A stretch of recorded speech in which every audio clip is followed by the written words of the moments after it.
બા હા કાલ મારી મમ્મીએ કારેલાનું શાક કર્યું પણ તમારા જેવું થયું નહીં. હવે હું તમે કઈ રીતનું કારેલાનું શાક બનાવો છો? મારા પપ્પા તો બહુ વખાણ કરતા હતા.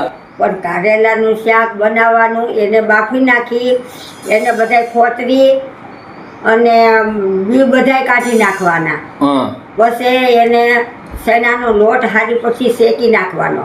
બરાબર. પછી એમાં મીઠું, ચટણી, હળદર, ધાણા જીરું એવો મસાલો બધો અંદર, જેટલો મસાલો હોય એટલો મસાલો અંદર નાખી કોથમીરને.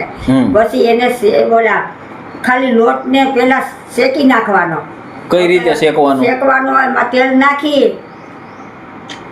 નાખી અને એને હારી પર તેલ નાખી અને પછી એમાં તેલ આવી જાય એટલે એમાં લોટ અંદર નાખીએ એટલે આપણે પછી હલાવવા મળીએ એટલે એના ફીણા આવે ઉપર બધાય લોટના મમરા જેવો લોટ થઈ જાય. બરાબર.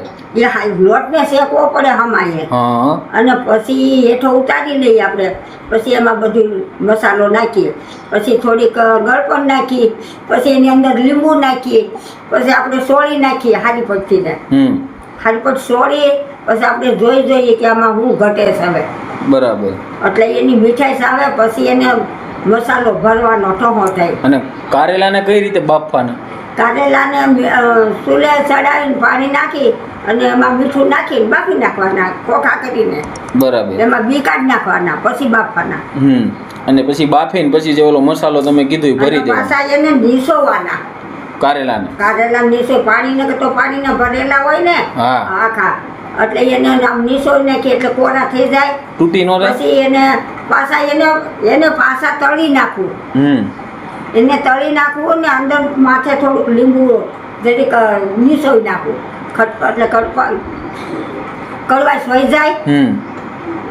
પછી એની અઠા ઉતારવા ઠરી જાય એટલે ઓલો મસાલો ઊનો હોય એમાં બધું ભેળવી દેવાનો. બરાબર. તાવેથો હોય, ચમચો હોય, એને આમ બધું મસાલો બધો આમ ભેળવી નાખી ઠરી જાય એટલે આપણે સોળી નાખી. પછી એને ઠો ઠઈના ભરવાના. પછી પાછું તેલ મેળવાનું. ઠો ઠઈના ભરવાના એટલે આખા ભરવાના એમ ને? આખા ભરવાના. હા. પાણી નીતારી નાખવાનું બધું. પછી એને તેલ મૂકી પછી રાઈ જીરું નાખી અને પાછું આપણે એને વઘારવાના. એટલે તેલમાં જ વઘારવાના. ઓલો મસાલો બધો પાછો ઉપર વજો હોય એ પાછો માથે નાખી દઈએ. પછી એને ફેરવવાના ટાઈઠો લઈ અને પછી એને ચમચો લઈ અને ધીમે ધીમે એને ફેરવવાના.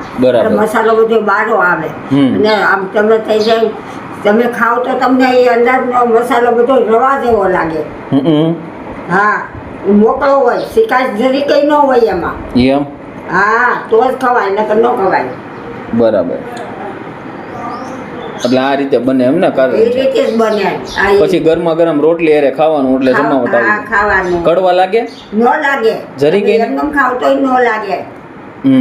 કડવા ન જ લાગે ને. એમાં લીંબુ નાખેલું હોય, પાછું માથે લીંબુ પાછું નીચોવી નાખી થોડું. એટલે શાક તમે ગમે એટલું ખાવ તો તમને એમ થાય કે આજે ખાવું છે, આજે ખાવું. શાક ઘટે પછી